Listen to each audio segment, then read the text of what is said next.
Mari kita berdoa.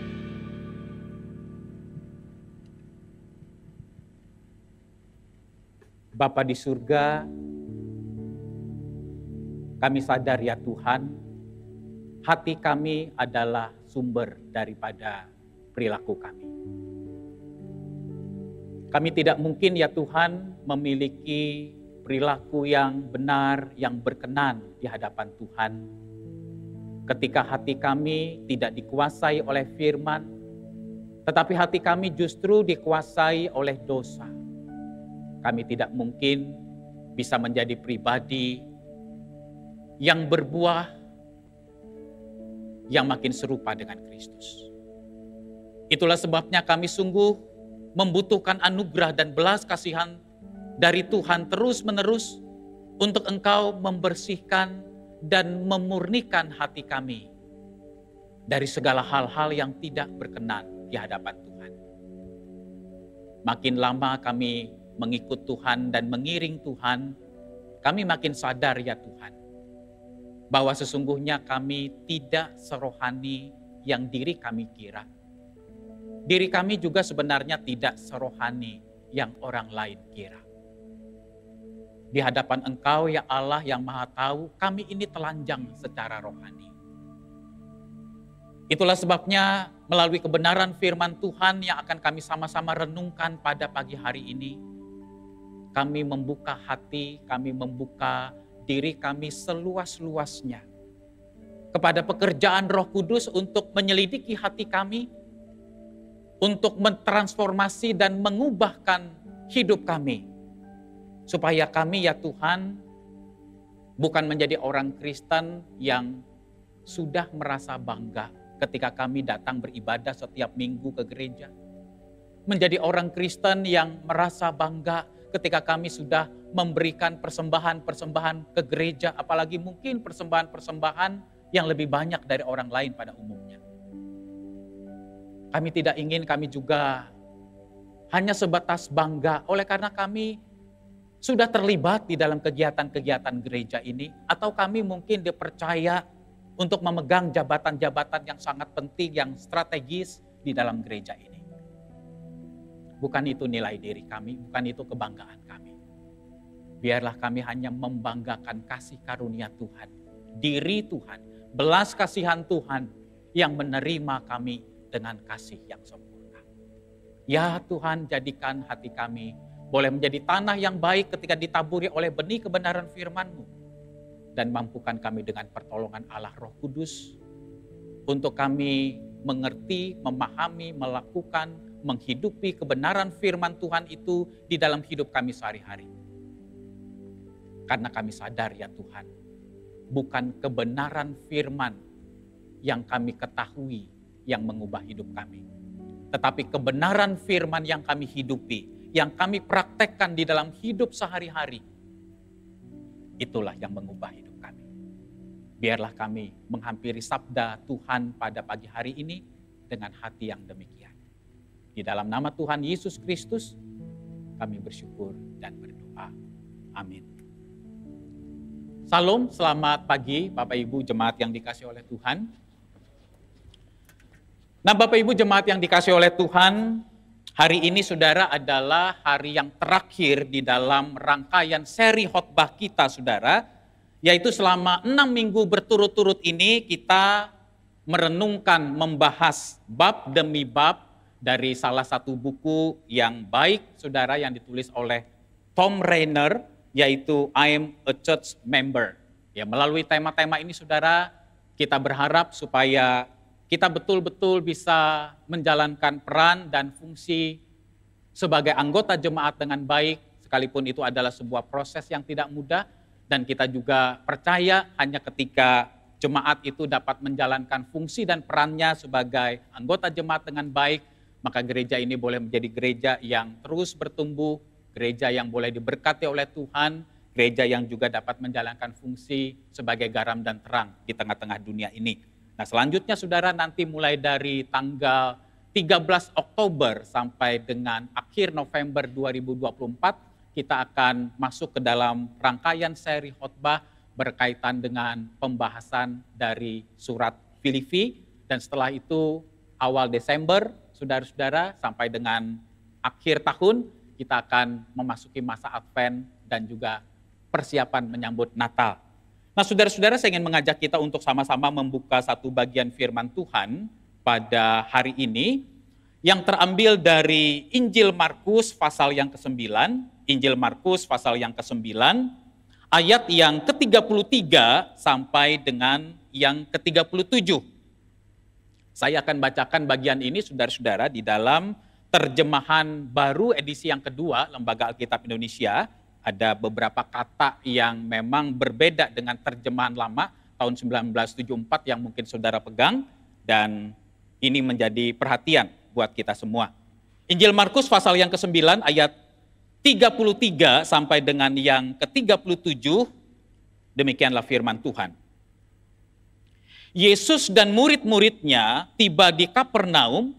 Setibanya di rumah, ia bertanya kepada mereka, "Apa yang kamu perdebatkan tadi di tengah jalan?" Namun mereka diam.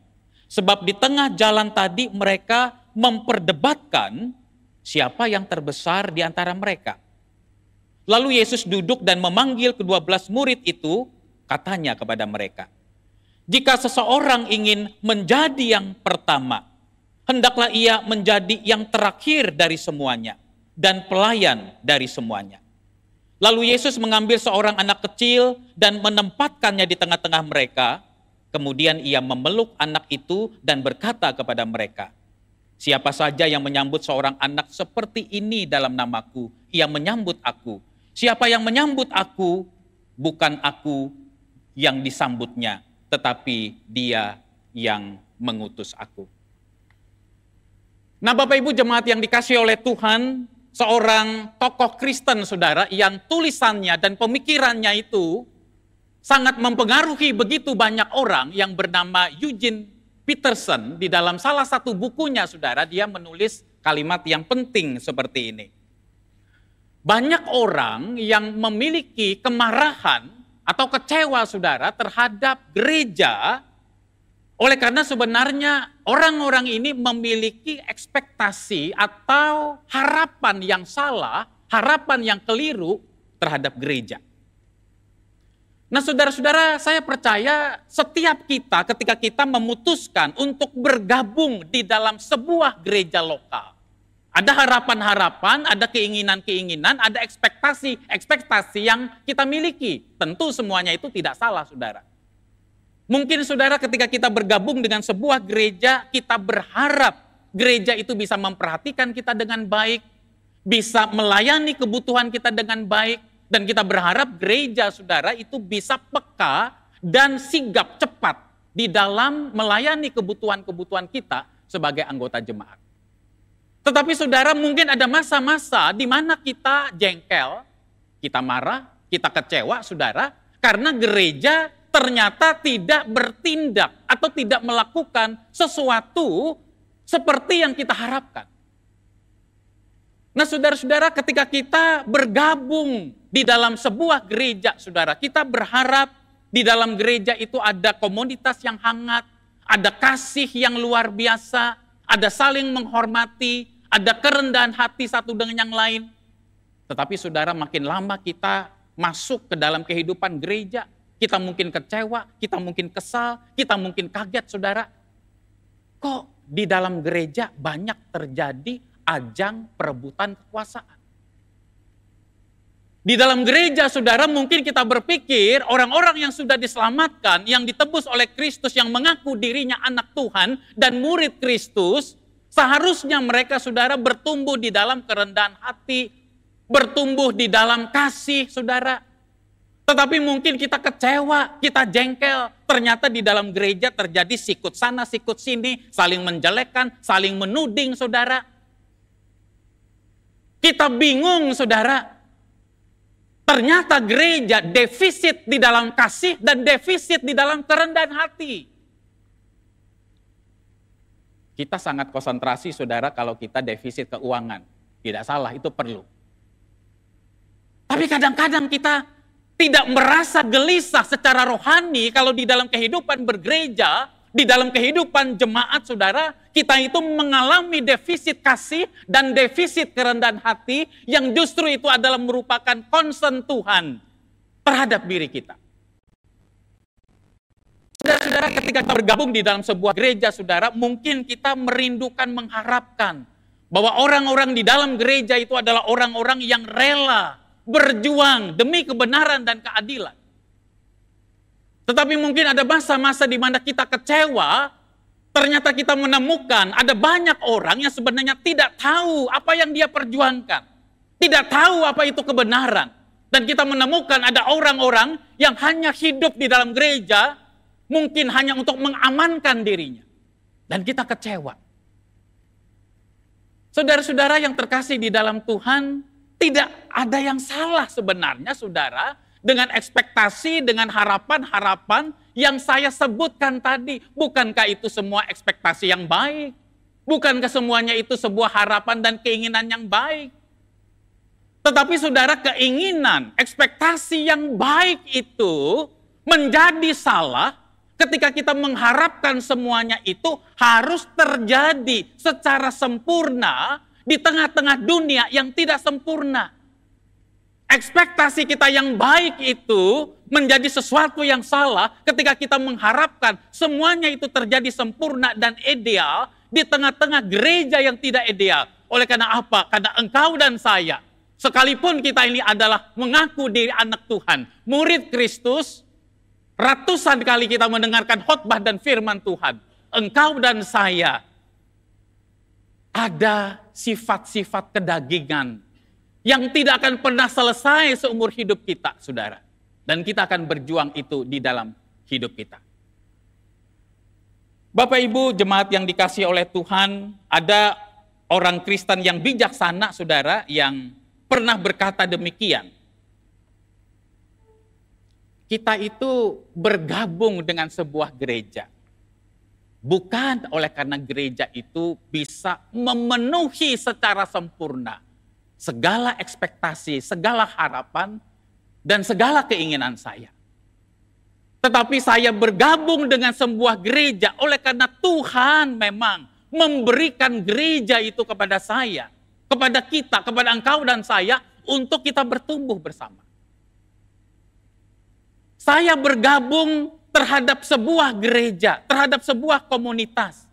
Bukan oleh karena kita suka dengan semua orang yang hadir, yang bersama-sama dengan kita. Bukan, saudara. Karena kita tahu pasti ada orang-orang yang mungkin menyenangkan kita, ada orang-orang yang mungkin menjengkelkan kita. Itu fakta yang tidak bisa kita tutupi. Kita harus jujur mengatakan, sekalipun kita ini berjuang untuk mempraktekkan kasih di dalam hidup ini, kita harus mengakui tidak semua orang yang kita sukai yang hadir di dalam hidup kita, di dalam hidup bergereja.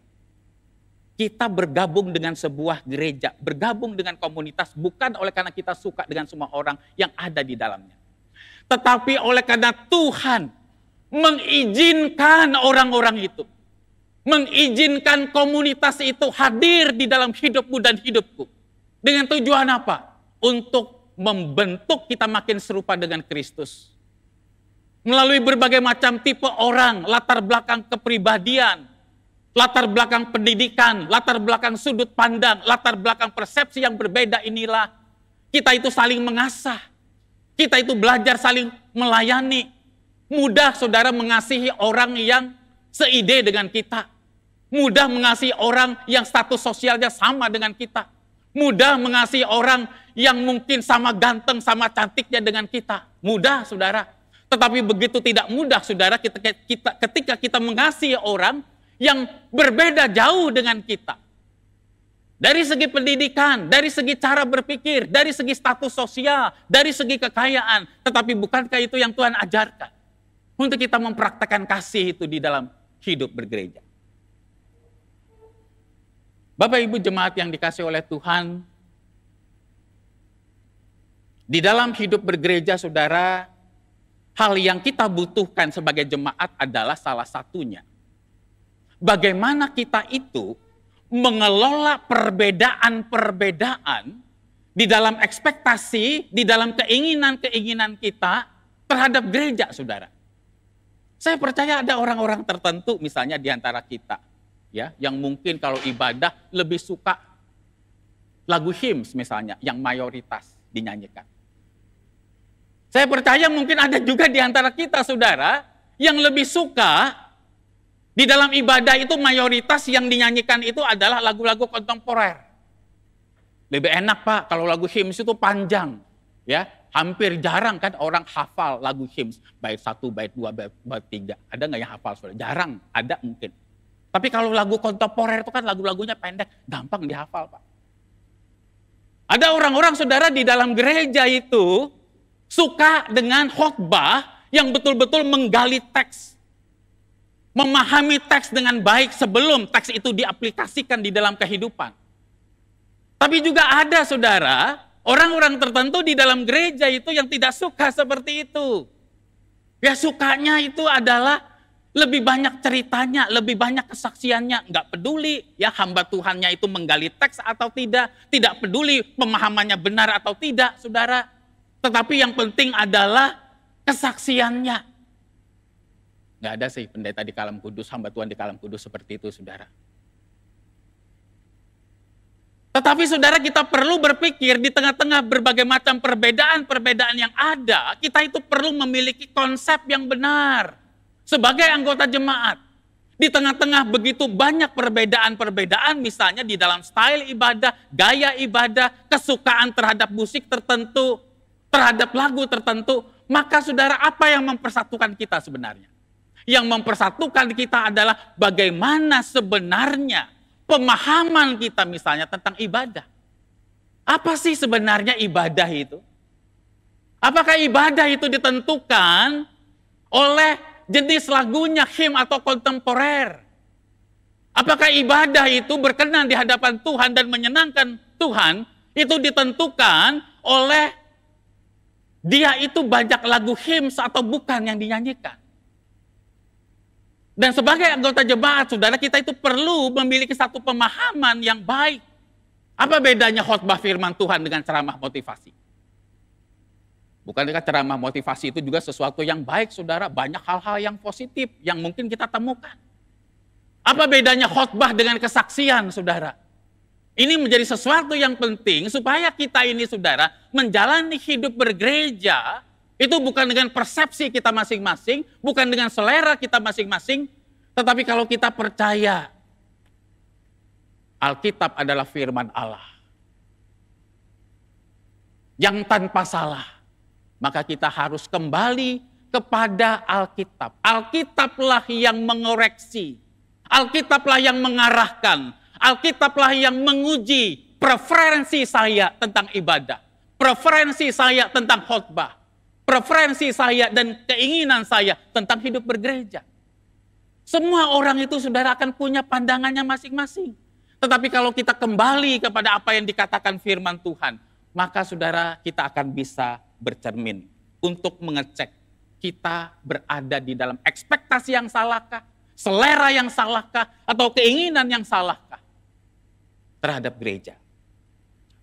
Nah, Bapak Ibu jemaat yang dikasihi oleh Tuhan, di dalam mengelola berbagai macam perbedaan-perbedaan, saudara, di dalam jemaat, maka teks firman Tuhan pada hari ini mengajarkan kepada kita sebuah prinsip yang penting yang Yesus ajarkan di dalam bagian ini, yaitu bagaimana kita menganggap kepentingan orang lain itu lebih penting daripada kepentingan diri kita.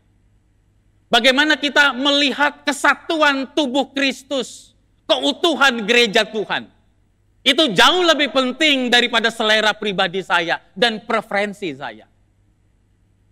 Bagaimana, saudara, di dalam bagian firman Tuhan yang diajarkan ini, kita diingatkan bahwa sebagai umat percaya, sebagai anggota tubuh Kristus, engkau dan saya itu dipanggil bukan berfokus untuk dilayani, tetapi kita berfokus untuk melayani. Kita bukan berfokus pada apa yang kita dapatkan, tetapi kita berfokus apa yang kita berikan, apa yang kita kontribusikan, yaitu memberi diri kita untuk orang lain. Bapak Ibu jemaat yang dikasihi oleh Tuhan, teks firman Tuhan yang kita baca tadi, saudara, menceritakan di dalam perjalanan ke Kapernaum, itu terjadi perdebatan di antara 12 murid ini, saudara.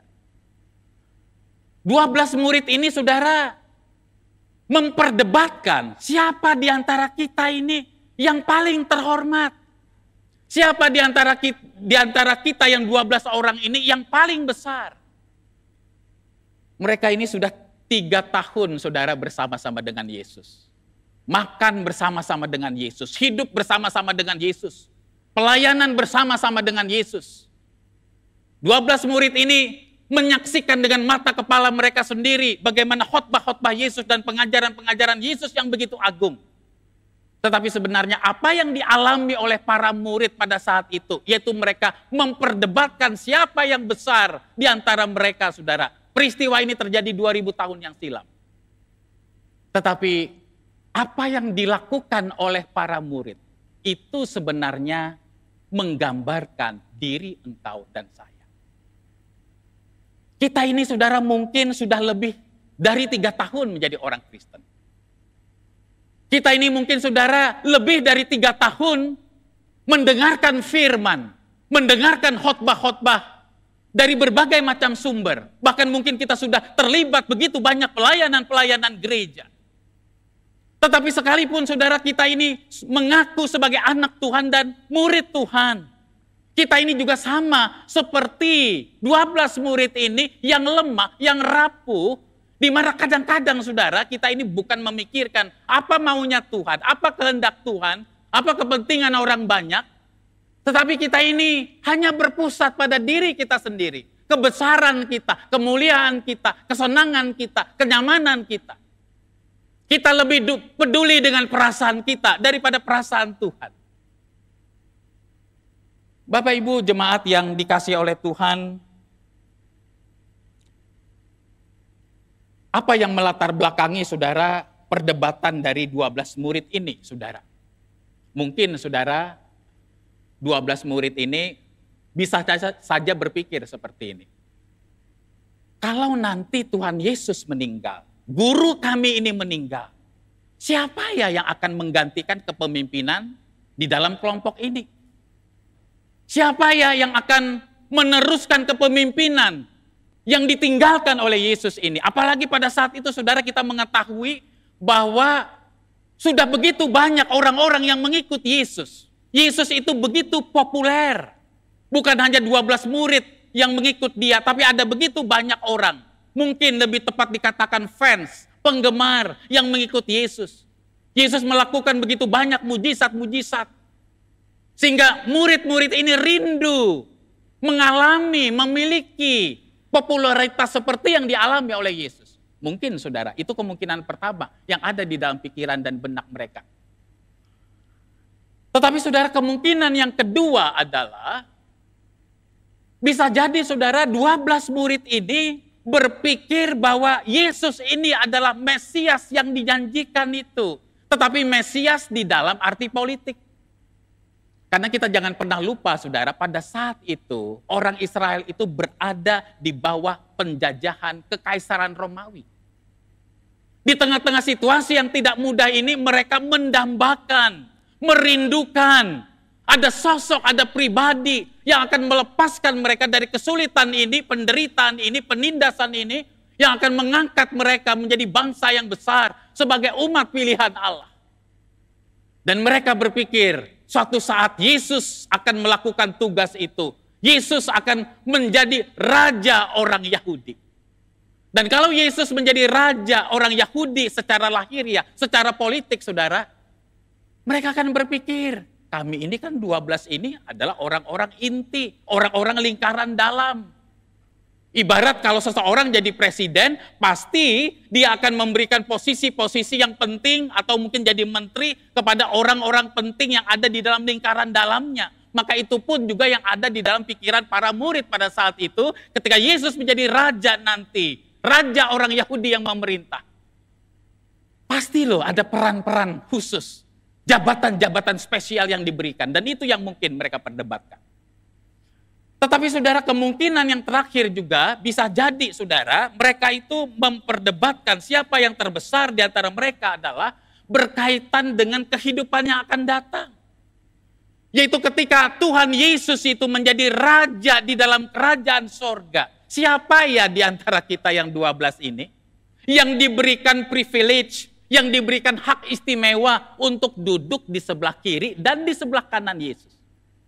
Kita tidak tahu pasti, saudara, apa yang ada dalam pikiran mereka. Ada semua kemungkinan-kemungkinan yang saya sebutkan tadi. Tetapi yang pasti adalah teks ini mengatakan, mereka memperdebatkan, mereka mempertengkarkan siapa yang paling terhormat, siapa yang paling besar di antara mereka.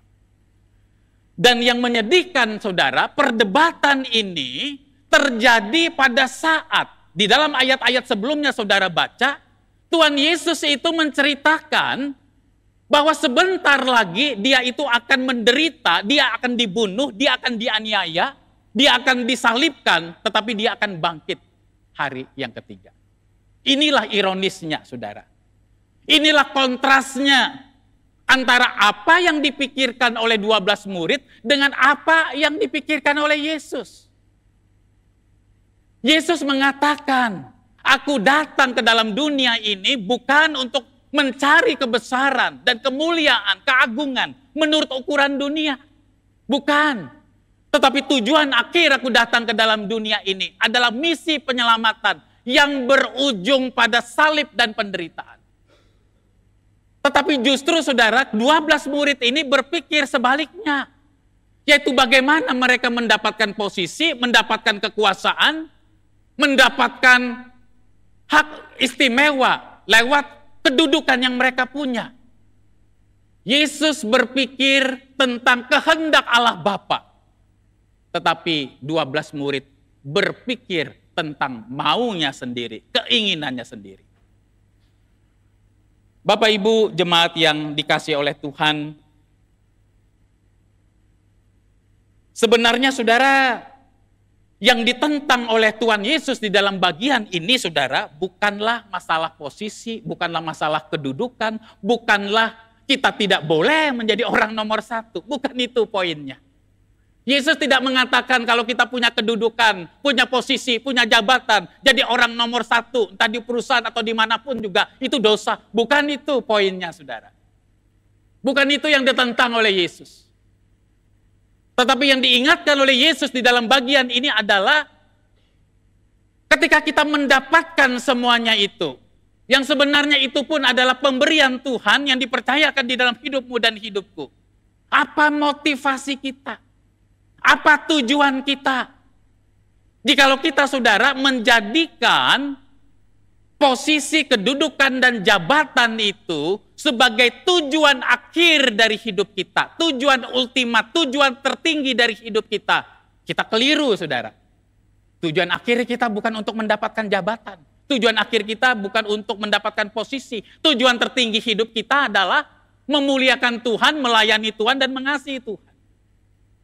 Keliru juga kalau kita menjadikan posisi, jabatan, kedudukan yang kita punya, saudara, itu sebagai nilai identitas diri kita dan nilai keberhargaan diri kita. Pada saat saya berada pada posisi yang tinggi, punya jabatan yang tinggi, saya merasa saya lebih berharga. Saya merasa saya lebih bernilai. Tetapi pada saat saya berada di dalam posisi atau jabatan yang rendah atau yang mungkin biasa-biasa saja, maka saya juga merasa nilai diri saya, kebermaknaan diri saya juga biasa-biasa saja. Jadi nilai diri saya, identitas diri saya itu ditentukan oleh tinggi atau rendahnya jabatan, posisi, dan kedudukan yang saya punya. Bukan itu, saudara, yang diajarkan oleh Alkitab. Di dalam bagian ini Tuhan Yesus mengingatkan posisi, jabatan, kedudukan yang kita punya itu hanyalah instrumen, itu hanyalah alat, itu hanyalah sarana supaya kita itu bisa melayani lebih banyak orang untuk kemuliaan Allah, bukan untuk kebesaran diri kita, bukan untuk kemuliaan diri kita.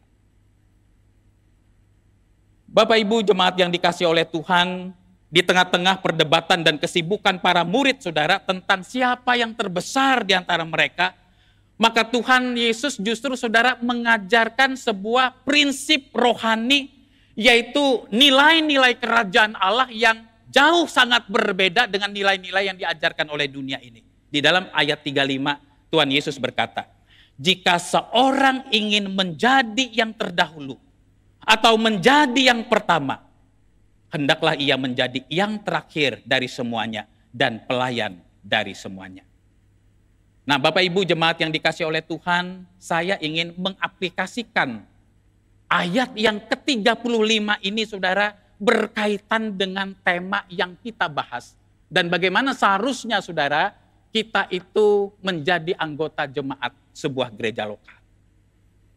Saudara-saudara, kita tidak akan pernah mengalami sukacita sebagai anggota gereja, saudara, jika kita terus-menerus mencari dan mengejar selera kita dalam hidup bergereja. Dan justru sebaliknya, kita akan menemukan sukacita terbesar ketika kita menanggalkan hak dan selera kita, serta berfokus untuk melayani orang lain. Saudara-saudara, kalau kita ketika bergabung di dalam sebuah gereja, mental kita saudara adalah mental seperti konsumen rohani. Saya datang ke gereja, apa yang bisa gereja berikan kepada saya ya? Saya datang ke gereja, apakah gereja bisa memenuhi harapan saya enggak? Saya datang ke gereja, gereja bisa puaskan saya apa? Kalau itu saudara yang menjadi prioritas kita, cara berpikir kita, memandang hidup bergereja, percayalah, kita tidak akan pernah puas di dalam hidup bergereja. Sama seperti kalau saya yang menikah dengan istri saya, fokus saya seperti itu. Ibu Grace, saya menikah dengan kamu. Apa yang bisa kamu berikan buat saya? Kamu tuh bisa nggak memuaskan saya di dalam semua aspek? Saya sebagai suami hanya menuntut.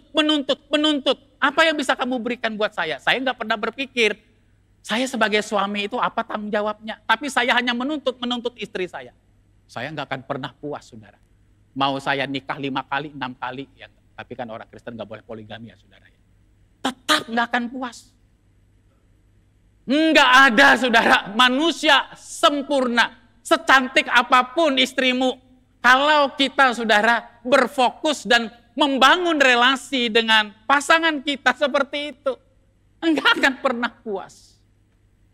Maka saya percaya relasi ini juga terjadi di dalam hidup bergereja. Ketika kita memperlakukan gereja seperti itu, kita tidak akan pernah puas. Sekalipun sekali lagi, tidak salah kita punya ekspektasi. Ada kekurangan-kekurangan gereja yang perlu perbaiki. Saudara jangan sungkan-sungkan berikan masukan kepada kami majelis, kepada kami hamba Tuhan. Tetapi saudara, tetap mindset kita, cara berpikir kita harus kita ubah, saudara. Bapak Ibu jemaat yang dikasihi oleh Tuhan, maka saya rindu saudara ketika kita bergabung dengan gereja ini saudara, yang menjadi fokus kita saudara adalah bukan bagaimana gereja itu bisa memuaskan saya, tetapi bagaimana saya itu bisa melayani orang lain dan Kristus dipermuliakan di dalam pelayanan hidup bergereja saya. Saudara-saudara, ketika kita mengejar sesuatu yang benar di dalam hidup ini, maka kita akan dipuaskan. Kalimat ini kalimat penting, saudara. Tetapi begitu kita mengejar sesuatu yang tidak benar di dalam hidup ini, yang bertentangan dengan apa yang maunya Tuhan, justru kita akan mengalami kehampaan dan kekosongan hati. Bisa puas gak? Mungkin puas pada titik-titik tertentu, tapi kembali lagi hati kita kosong, hati kita kosong, hati kita kosong. Maka ketika kita mengejar sesuatu yang benar di dalam hidup bergereja, percayalah, saudara akan mengalami kepuasan. Bukan puas oleh karena segala sesuatu ini berjalan sesuai dengan harapan saya. Bukan puas oleh karena semua anggota jemaat itu menyenangkan saya. Tetapi saya dipuaskan oleh diri Tuhan sendiri, Sang Kepala Gereja. Dan itulah seharusnya mindset cara berpikir kita di dalam hidup bergereja. Bapak Ibu jemaat yang dikasihi oleh Tuhan, orang yang hatinya sibuk memikirkan kehendak Allah dan melayani orang lain, saudara, tidak memiliki cukup waktu untuk menyibukkan diri dengan ambisi pribadi. Makin kita terpusat pada Allah, kepada kehendaknya, kepada kesenangannya, kepada kemuliaannya, makin kita terpusat kepada kepentingan orang lain. Kita keluar dari keterpusatan diri kita, melayani orang lain. Maka akan makin sedikit bagi kita untuk menyibukkan tentang masalah selera, ambisi pribadi, keegoisan diri kita. Saudara-saudara, dalam pengamatan saya, seringkali sikap kita yang memaksakan selera dan keinginan pribadi kita, saudara, kepada gereja, itu bermula dari kurangnya pemahaman kita yang benar, saudara, seperti yang Alkitab ajarkan berkaitan dengan yang kita keluhkan. Ada orang ngeluh, saudara, ya sedikit ada perbaikan, ngeluh, ini kurang, itu kurang, di dalam ibadah. Pertanyaannya adalah, kita ini mengerti enggak tentang apa itu ibadah Kristen? Saya bicara satu aspek dulu, saudara. Selera, preferensi tentang ibadah. Kita ngerti enggak sebenarnya ibadah Kristen itu apa, saudara? Apa ekspektasi saudara, apa harapan saudara ketika saudara setiap minggu datang beribadah di tempat ini? Kita jangan pernah lupa, saudara, ibadah Kristen yang diajarkan oleh Alkitab. Ibadah itu adalah anugerah Allah. Kenapa, saudara? Oleh karena kita di dalam keberdosaan kita. Kita ini adalah orang yang tidak layak untuk menghampiri Allah yang Maha Suci, yang Maha Kudus. Kita ini tidak layak. Tetapi engkau dan saya yang tidak layak, yang berdosa ini, melalui karya Kristus di atas kayu salib, engkau dilayakkan oleh Kristus untuk kita itu menghampiri Tuhan yang Maha Suci. Sehingga kita bisa datang beribadah kepada Tuhan. Dan ketika kita berbicara tentang ibadah, saudara, ibadah itu fokusnya bukan pada apa yang saya dapatkan. Bukan pada apa yang saya terima. Tetapi fokus daripada ibadah adalah apa yang saya persembahkan kepada Tuhan. Jangan salah mengerti, saudara. Istilah apa yang saya persembahkan kepada Tuhan, jangan dipersempit hanya bicara masalah materi. Ketika kita datang beribadah ke rumah Tuhan, maka Tuhan menghendaki kita mempersembahkan jiwa kita, mempersembahkan diri kita seutuhnya, mempersembahkan tubuh kita untuk menyembah dan memuja Tuhan di dalam ibadah ini. Saudara-saudara yang terkasih di dalam Tuhan, ibadah Kristen bukanlah masalah selera atau preferensi, saudara. Tetapi terutama masalah relasi kita dengan Tuhan dan masalah relasi kita dengan sesama. Ibadah itu pertama-tama, saudara, bukan fokusnya pada diri kita. Saya puas gak dengan ibadah hari ini? Saya diberkati gak dengan ibadah hari ini? Bukan pertama-tama di situ, saudara. Tetapi yang ditekankan di dalam ibadah itu adalah masalah relasi kita dengan Tuhan dan relasi kita dengan sesama. Kalau saudara datang ke gereja ini, lalu dengan sikap seperti ini, nanti saya lihat WL-nya bagus nggak nih ya? Bagus nggak nih ya? Ini pemain musiknya ada yang sumbang-sumbang lagi nggak nih ya? Nih yang khotbahnya gimana ya? Menarik nggak ya? Lucu apa enggak ya? Saudara perhatikan. Saudara datang dengan sebuah ekspektasi, saudara datang dengan sebuah sikap mencurigai, saudara datang bukan untuk beribadah kepada Tuhan, tetapi berfokus pada selera keinginan kita. Percayalah, saudara, saudara tidak akan mendapatkan berkat di dalam ibadah. Tidak akan, saudara. Tetapi saudara bayangkan, kalau kita, saudara, ketika datang beribadah seperti ini, saudara jauh-jauh hari, beberapa hari sebelumnya saudara berdoa kepada Tuhan. Tuhan, minggu depan yang khotbah adalah hamba-Mu Pendeta Beni Solihin. Kiranya Tuhan yang menolong, memberkati, menyertai. Supaya sungguh-sungguh apa yang menjadi isi hati Tuhan bagi aku yang akan beribadah, Engkau nyatakan melalui hamba-Mu. Tuhan, aku tidak hafal semua siapa WL singer, pemain musik yang melayani untuk minggu depan. Tapi aku berdoa supaya Tuhan memakai mereka. Memberkati banyak orang. Tuhan memakai mereka juga melalui kalimat-kalimat yang disampaikan untuk berbicara kepadaku. Tuhan, saya ingin di dalam ibadah ini aku menjadi pribadi yang diubahkan oleh Tuhan. Tuhan, berikan aku hati yang lapar dan haus akan Tuhan dan firman. Tuhan, jadikan aku ketika datang beribadah, selesai ibadah ini, ada orang-orang tertentu yang bisa aku sapa, yang mungkin aku bisa doakan, yang aku bisa mengenal mereka lebih dalam. Saudara-saudara, kalau setiap jemaat gereja Kristen Kalam Kudus punya mental seperti itu, punya sikap hati yang benar seperti itu, saudara, ketika datang beribadah ke rumah Tuhan, saya percaya tidak ada seorang pun jemaat yang berkata, "Pak, hari ini ibadahnya kering, saya nggak dapat apa-apa." Iyalah, ibadahnya kering kan hatimu pun juga kering. Ibadahnya menjadi terasa kering karena hatimu tidak haus akan Tuhan. Ibadah menjadi kering karena pusat daripada datangmu di dalam ibadah bukan Tuhan tapi dirimu. Saudara-saudara yang terkasih di dalam Tuhan, saya ingin mengatakan satu hal seperti ini, saudara. Pada saat di dalam sebuah ibadah, kita itu mengejar sesuatu yang benar. Yaitu apa? Kita ingin memuliakan Tuhan. Kita ingin menyembah Tuhan. Kita ingin mengagungkan Tuhan. Kita membuka diri kita supaya kita diubahkan, ditransformasi oleh Tuhan. Kita rindu untuk dipuaskan oleh Tuhan.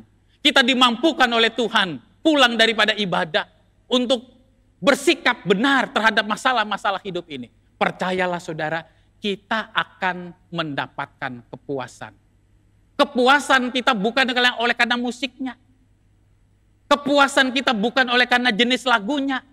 Kepuasan kita bukan oleh karena penampilan WL-nya. Saya tidak mengatakan gara-gara ini tidak perlu musik yang baik, WL yang baik. Bukan, saudara. Tapi kalau itu motivasi kita, tujuan kita, maka kita dipuaskan oleh diri Tuhan sendiri di dalam hidup kita. Tetapi saudara, ketika kita mengejar sesuatu yang salah, yaitu saya beribadah, saya dipuaskan nggak sama musiknya? Saya dipuaskan nggak dengan lagunya? Saya dipuaskan nggak dengan penampilan dari WL dan singer? Tuhan itu menjadi sesuatu yang kita abaikan di dalam ibadah kita. Percayalah saudara, ketika kita mengejar sesuatu yang salah di dalam ibadah, kita tidak mengalami kepuasan dan justru kita akan mengalami kehampaan. Bapak Ibu jemaat yang dikasihi oleh Tuhan, kalau kita melihat kehidupan gereja mula-mula, yaitu kehidupan gereja di abad pertama, saudara. Gereja mula-mula pada saat itu, saudara, tidak memiliki gedung gereja yang bagus, fasilitas yang oke. Mereka beribadah di rumah-rumah, saudara. Gereja mula-mula pada saat itu, saudara, tidak memiliki alat-alat musik yang luar biasa. Nggak ada drum, nggak ada gitar listrik, nggak ada keyboard, nggak ada piano, saudara. Tetapi di tengah-tengah minimnya fasilitas, di tengah-tengah keterbatasan di dalam konteks abad pertama pada saat itu, kalau saudara membaca catatan daripada Kisah Para Rasul, mereka adalah jemaat yang memiliki iman yang luar biasa. Jemaat yang terkenal oleh karena kasihnya yang besar kepada Allah dan kasihnya yang besar kepada sesama. Mereka terkenal dengan sikap memberi diri untuk orang lain. Jemaat mula-mula saudara terkenal dengan sikapnya melayani orang lain. Jemaat mula-mula saudara terkenal dengan persekutuannya yang intim satu dengan yang lain. Jemaat mula-mula saudara terkenal dengan sikapnya yang antusias di dalam belajar firman, berdoa, dan menghidupi firman. Pertanyaannya adalah, kita ini hidup di abad 21, saudara. Fasilitas kita jauh lebih baik dari mereka, dari abad pertama. Alat-alat musik kita jauh lebih banyak variasinya dibandingkan dengan abad pertama. Pertanyaan saya adalah, apakah kita berani mengatakan bahwa orang-orang Kristen dan gereja yang hidup di abad 21 ini, kualitas imannya jauh lebih baik dari kehidupan gereja mula-mula? Kita defisit dalam hal keuangan, kita gelisah. Betul, berarti ada sesuatu yang something wrong di dalam hidup bergereja. Kita perlu concern itu.